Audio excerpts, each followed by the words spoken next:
Prison food exposed. What inmates really eat behind bars.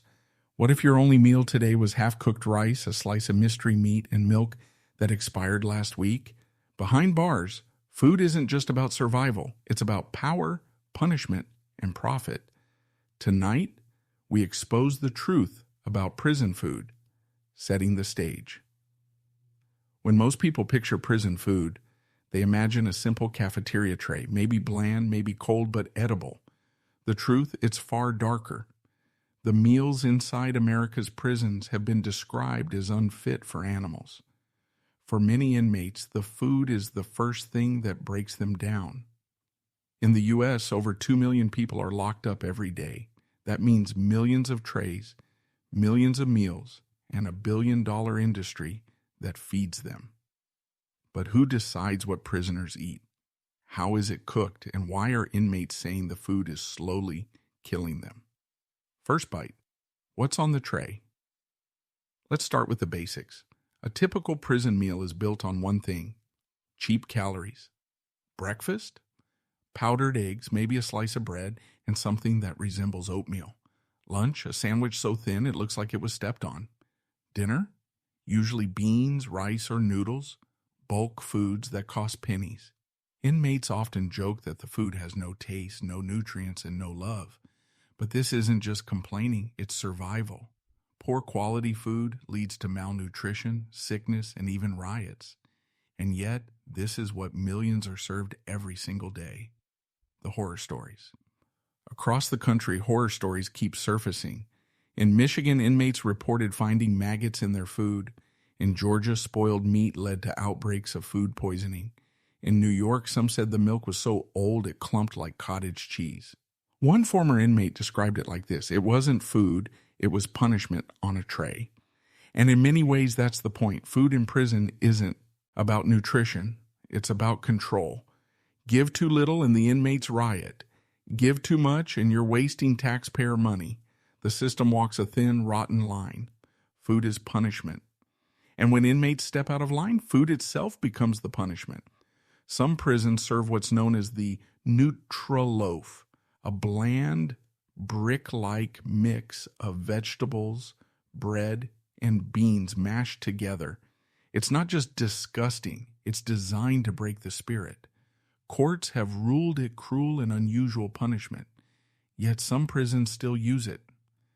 Imagine eating nothing but that, but 3 times a day for weeks. The ramen economy. But here's the twist. The worst prison food doesn't always come from the kitchen. It comes from the commissary. Inmates can buy ramen, chips, candy bars, if they have money. And over time, these foods become something far more valuable. Currency. In fact, in many prisons, ramen is more valuable than cigarettes.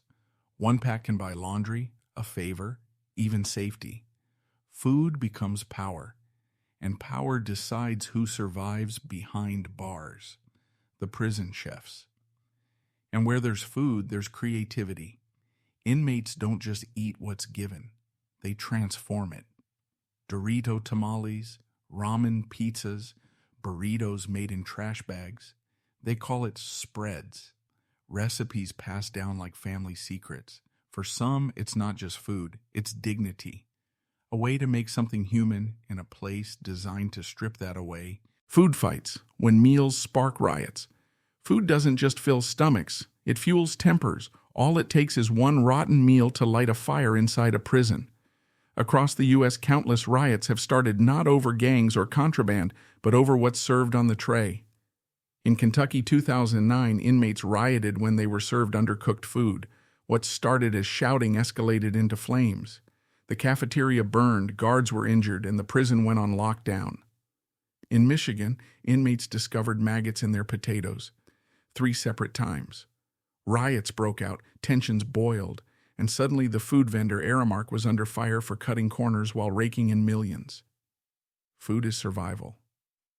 But when it becomes poison, it turns prisons into powder kegs. The billion-dollar industry. Here's the hidden truth. Prison food is big business.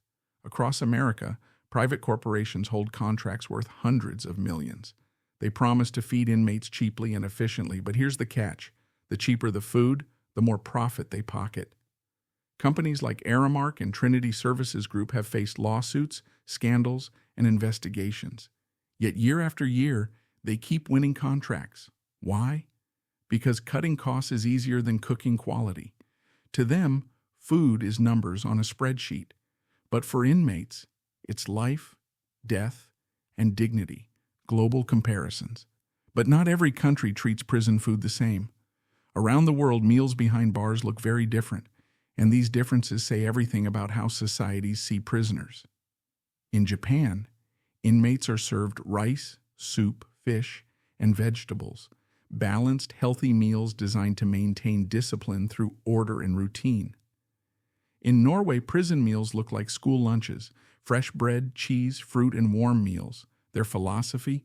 Rehabilitation, not punishment. But in countries like Ecuador, where overcrowding is severe, meals often mean nothing more than watery soup and stale bread.